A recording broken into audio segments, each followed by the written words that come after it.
We continue to monitor the situation in Springfield. This was really a routine day in Springfield. We do this every few months. Had the opportunity this morning to start meeting with the business community. From there, we went to Rocking Horse Health Center, and here, of course, to St. Vincent de Paul. Also had the opportunity to meet with the mayor for lunch.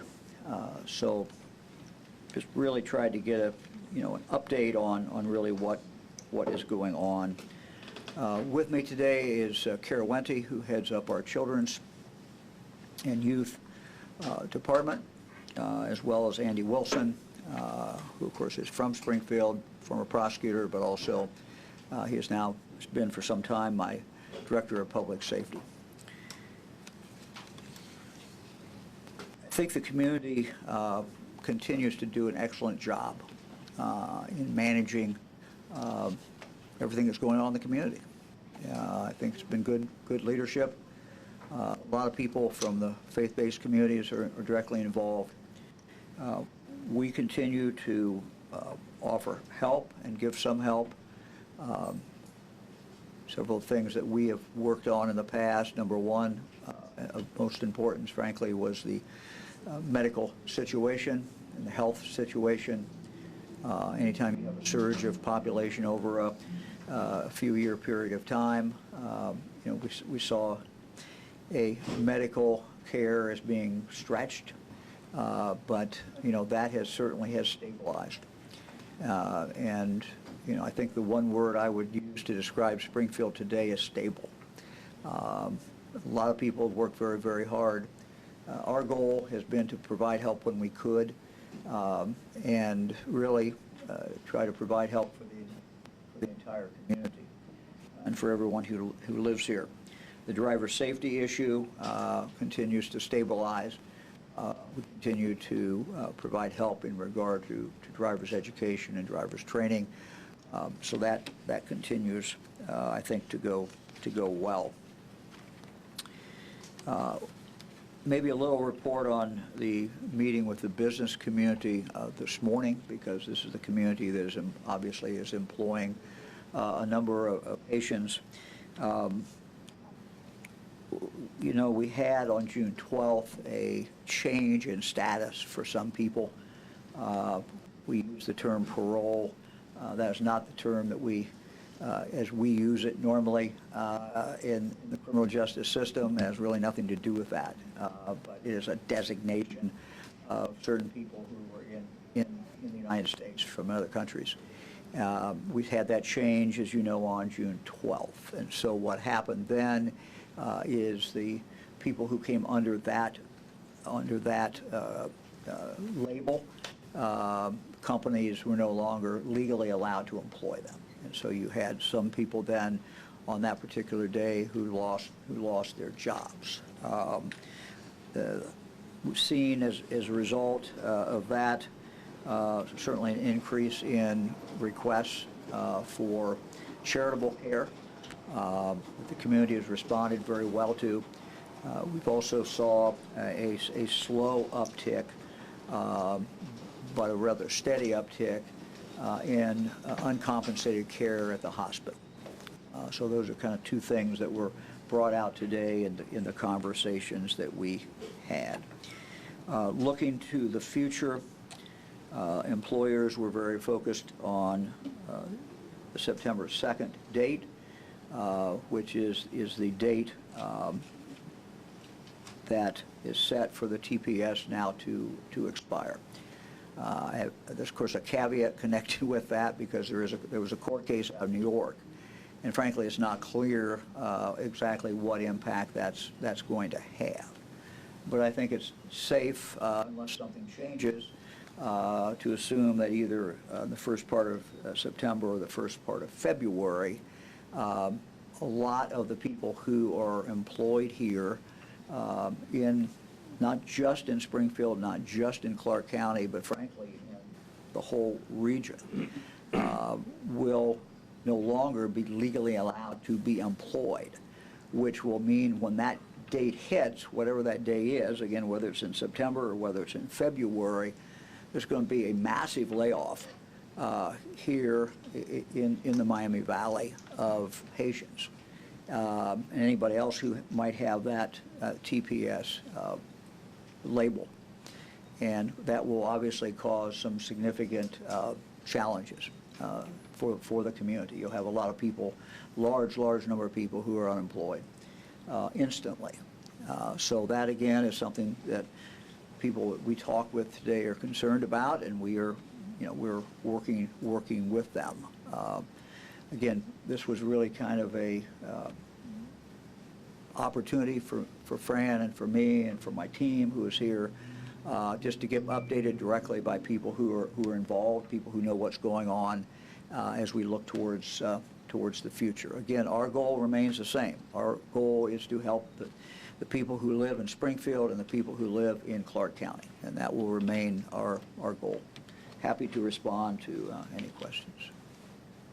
Do you have a few examples, Governor, of companies that tend to employ a lot of Haitian immigrants? We've just seen from previous reporting, McGregor Metal, Dole, Sopre. Do you have a handful that you know? You got the same list I've got, probably, yeah.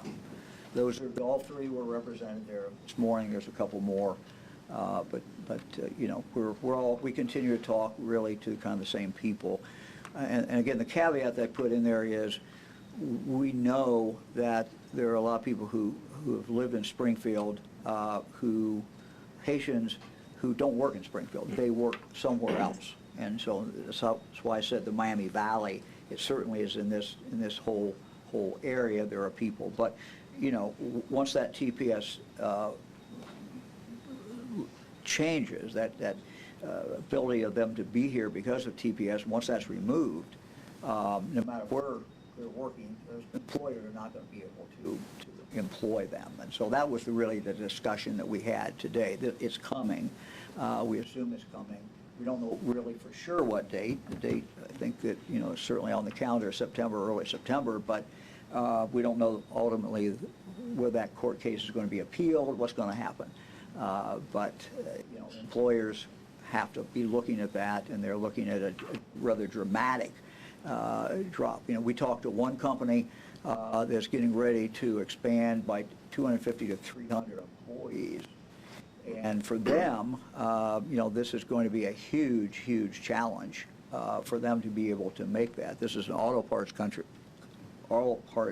company, and you know, these auto companies now, and for some time, have you know, operate on a pretty quick turnover or in regard to parts coming in. I mean, it's real time. So you know, there's a real concern that was expressed in the meeting this morning about that company in particular, their ability to get the employees that they need to be able to continue to expand and do what they want to do and what they need to do. So, you know, I'm concerned, and again, this is really nothing new. I'm concerned about the economic impact on Clark County, Springfield, Clark County, and the Miami Valley, and this whole part of the state. That's a massive change. If all those individuals one day no longer can work in those companies, and those companies can no longer employ them, and they have to go out and then try to figure out how they go from there. So are they broadly expressing to you concerns about expansion and operation challenges that come with losing that size of their workforce, these business owners? They're expressing to me concern about, you know, suddenly losing a large number of their employees. One company in particular was talking about a rather large uptick in employees, 250 to 300, a very big expansion, and their concern was in regard to that big expansion, whether they would be able to fill those jobs then. Governor, is there any even ballpark estimate of how many Haitians lost their jobs because of the losing of the humanitarian role? I don't have an estimate. I don't know, Andy, do we pick up anything that would be reliable? We don't. We know one local company. Watch 80. Oh, sorry. So, Andy Wilson, Director of the Ohio Department of Public Safety. We don't know total how many employees lost their job because of the change in humanitarian parole. We did talk to one company today that had to lay off 84 people just overnight because, well, they knew it was coming. They kept it at the last second. But one day they had 84 people, the next day those people were all laid off. So you can imagine that's a significant impact to an employer's ability to do business and puts strain actually on the other legacy workers that are still there that now have to cover shifts, time away from their kids, time away with their families because they're having to work extra. And I think because you have a lot of companies who aren't even in Springfield who employ people in that category, we don't really know what the total was. I think we get a better sense of those under TPS. I mean, we went through the companies this morning, just the companies there. There are a lot of other companies involved, but this would be a rather, this will be a very dramatic number of people unemployed in the community with no source of income, and those companies not having any really ability to shore up very, very quickly after that. How much of a concern for Ohio's workforce needs is this? I mean, companies are already having trouble hiring workers. So, our biggest need in the state of Ohio is for qualified people who work. And that's, it's our biggest challenge. I mean, everything that I talk about every day is about, we're bringing a lot of companies who come into Ohio. They want to be in Ohio. A lot of manufacturing companies are coming. We're just excited about what we're seeing. Our job is just to make sure that we have enough people to fill those jobs every single day. So it's a big challenge. It's a big challenge statewide, and if you pull all these people out of Springfield and out of Clark County in this region overnight, if you pull them out in the sense of you take them away from working those jobs, it's a huge number of jobs that there will be there to fill, just a huge, huge number. And it's going to have a very, it's going to be very impactful on the economy of this region, and it's not going to be good. Governor. Sure. Are you discouraged at all by the recent news that Intel plans to slow further progress on the plant? Yeah, I talked yesterday to the new president. We had a very, very good conversation. He was optimistic about the future of Intel. He was optimistic about Intel in the state of Ohio. He and I talked about when we would have the opportunity to meet. He said he's coming out here sometime, and he invited me out to their main headquarters to come out. So I hope to talk to him again in person, in the next several months. But he was, the conversation I had with him, video, was frankly optimistic. I mean, he has described the situation of the company, and it's been reported by a whole bunch of people. But he was optimistic about the future and the future of frankly, of the Ohio site. So. Is the state, if they have to, prepared to claw back money from Intel if they miss deadlines? Sure. We're always with their end of the bargain with. We always through Jobs Ohio or our Department of Development, when we cut a deal, it's always based upon the number of employees by a certain date. And so we enforce that against every company. So this would be no exception. Any concerns this latest slowdown in construction jeopardizes that project in New Albany? Well, I think what's really you have to look at it things that are frankly beyond our control in Ohio, and that is the state of the industry, and how well Intel is doing in selling their product. And it was pretty clear to me that the new CEO is a pretty good salesman, and he's out selling. I think that's what he's been focused on, frankly, since he took the office, and that's at least the impression I got. So, yeah. The Haiti governor, you obviously know Haiti well. Are conditions improved there enough for the folks who are losing their jobs to go back to Haiti, or what's your understanding of what these folks are doing who are losing their jobs? Well, as you know, Fran and I have visited Haiti 20-some times. We have not been there, though, for, I guess, 4 years? 6 years. Yeah, since really at the beginning of the pandemic. So we've not been there personally for a while.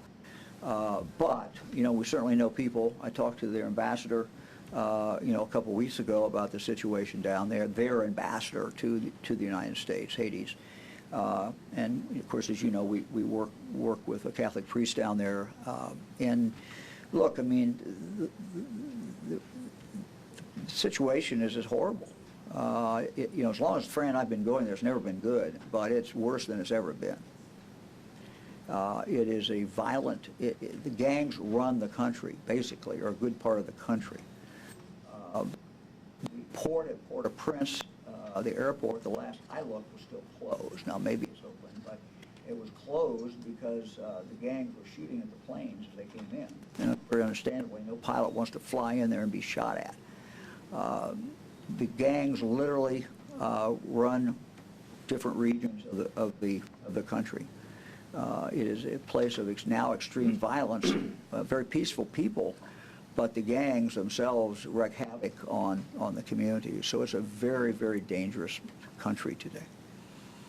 I mean, it's a country that if you look, all you have to do is look at the State Department's own list, pull it up and see what they say about Haiti, and it gives you a pretty good indication. It's not a place that, you know, State Department's going to recommend anybody travel to, certainly.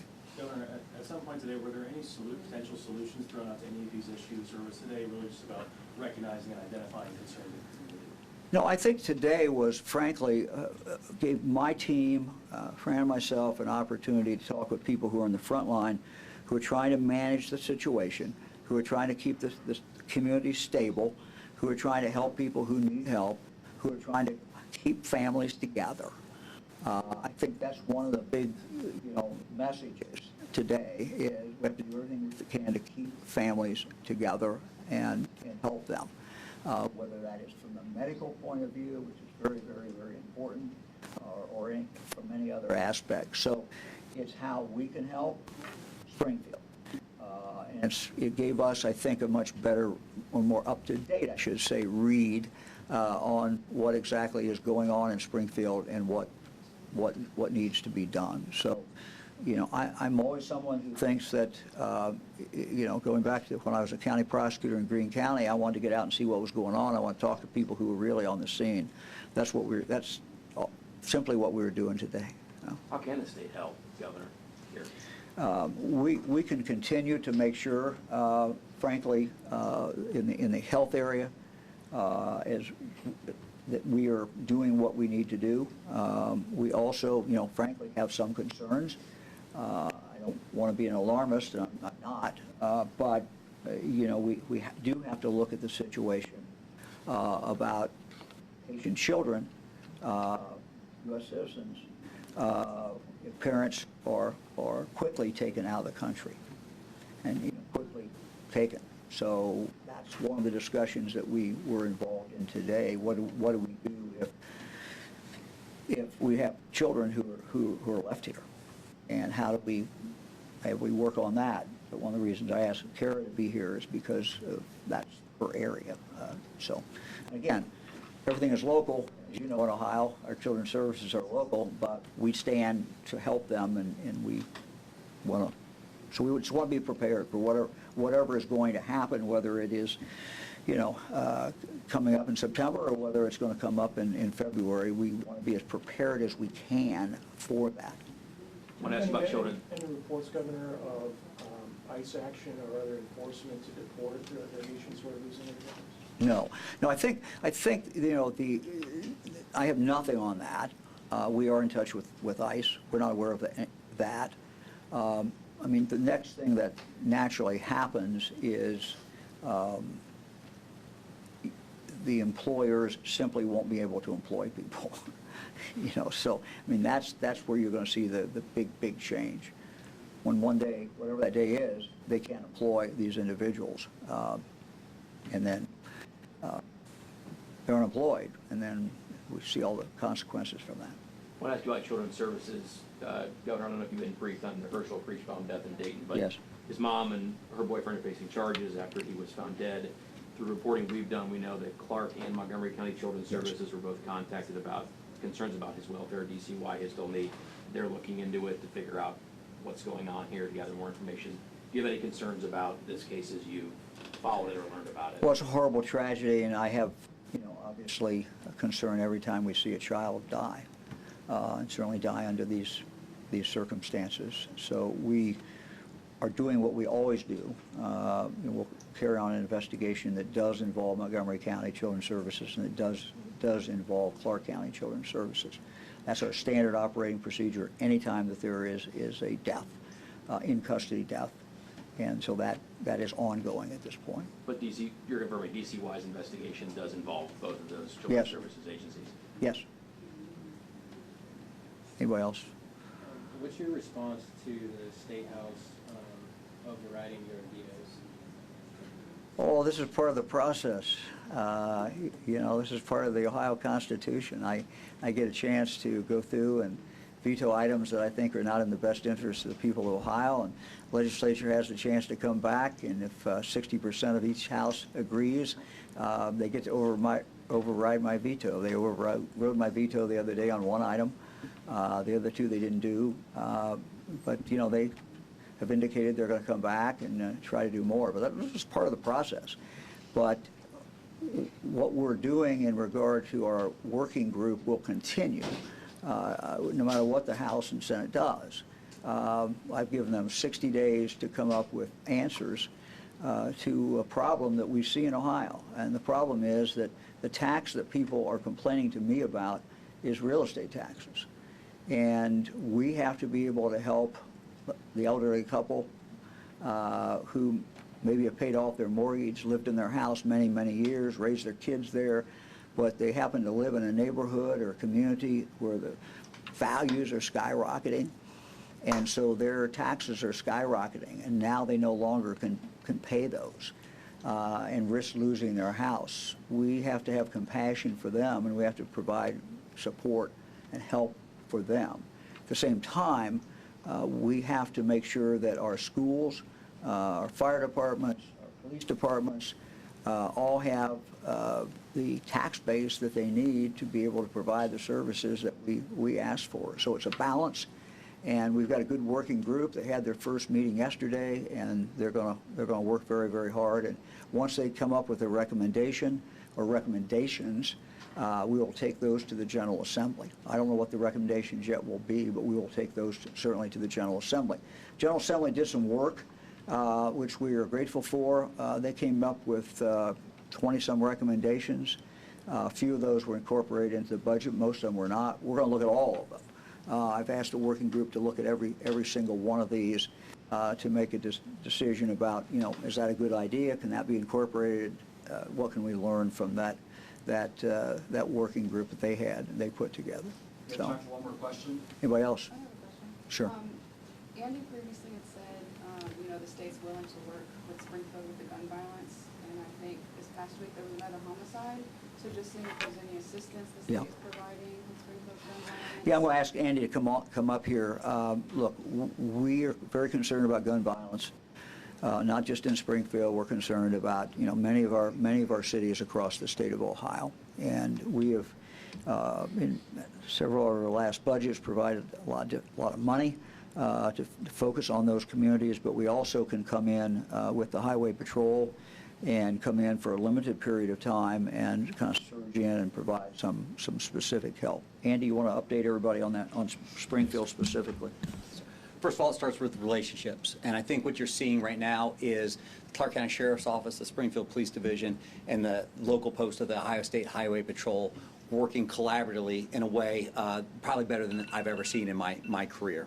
So you're seeing that they assist each other, they support each other, they kind of know who the players are in the violent crime situation, because what we know for sure is a lot of times in your community, it's a very small percentage of the community that is carrying guns and using those guns to commit violent crime. And if you can get those folks out of your community, to focus on those folks, get them out of your community, you will disproportionately reduce your gun crime. So we're all working together to identify who the players are and get them out. We have offered up the Highway Patrol and our aviation unit, our Ohio Investigative Unit, to come in and do some surge operations like the governor talked about. They're very successful in other parts of the state, Cleveland, we do them in Dayton, where we all work together in the high crime, high violent crime areas and really kind of get those guns and get those shooters off of the streets. We also have talked about providing some analytical support to the Springfield Police Division, cutting loose one of our analysts from the Narcotics Intelligence Center. We have drug-facilitated violent crime analysts to come in and really kind of proactively identify who's involved in the violent crime in the areas and the kind of root causes for some of these violent crimes. Because a lot of times it's just it's an argument between a couple different groups, a couple different kids that flares up into shootings back and forth and retaliation. So we know that a lot of times those analysts are kind of worth their weight in gold in helping the local officers and detectives get out in the street and kind of apprehend some of these folks. So we have made all of those resources available, and I think you're going to see in the next couple of weeks us continue to leverage those into this community on actual operations. Anybody else? Just real quick, that DCY investigation, is that, can you confirm that's DCY when you say our investigation, it's children and youth? Yeah. As the oversight Yeah. agency, and what's the nature of that probe? Is it who knew what and when, who had contact with the child? Yeah, it's always the same. I mean, it's always the basic questions. Questions we all would want to know. What happened? What's the chronology? Who had contact? When did they have contact? What did they do after they had contact? What did they know? When did they know it? How they react to it? I mean, what you look for is, did they follow the protocols? I mean, we have standard protocols. Were the protocols followed? And if they weren't, why not? And, you do this, frankly, to try to lessen the chance of this happening again. And you may come back and say, look, they did everything right. This is a horrible, horrible tragedy. It may come back, there were some mistakes, man. We just never know until we get into it and see. I think we all go in with the understanding that the work of a caseworker at Children's Services is a tough, tough job, and they have to make difficult decisions every single day. But we have an obligation to, as basically an outside agency coming into those two counties, in this case, and to look at what happened and give the full investigation. That's what we do. Okay? Everybody? Thanks, everybody. Thank you. Last question on Haiti. Yep, last one. Ohio already has a high unemployment rate. It's one of the highest in the country. Will the layoffs of these Haitian workers, is it a scale to exacerbate that problem? Well, I don't know what it does to the numbers. I don't know if it does anything to the numbers, but it's certainly in this part of the state, it's going to create a challenge in regard to just productivity, what people who are working, what they bring to this is they're producing, and they're producing something. And so, and they're spending their own money. They're coming back and they're getting paid, and then they're going to the grocery store, or they're going to, a restaurant, or they're going to buy children's clothes. I mean, all these things generate,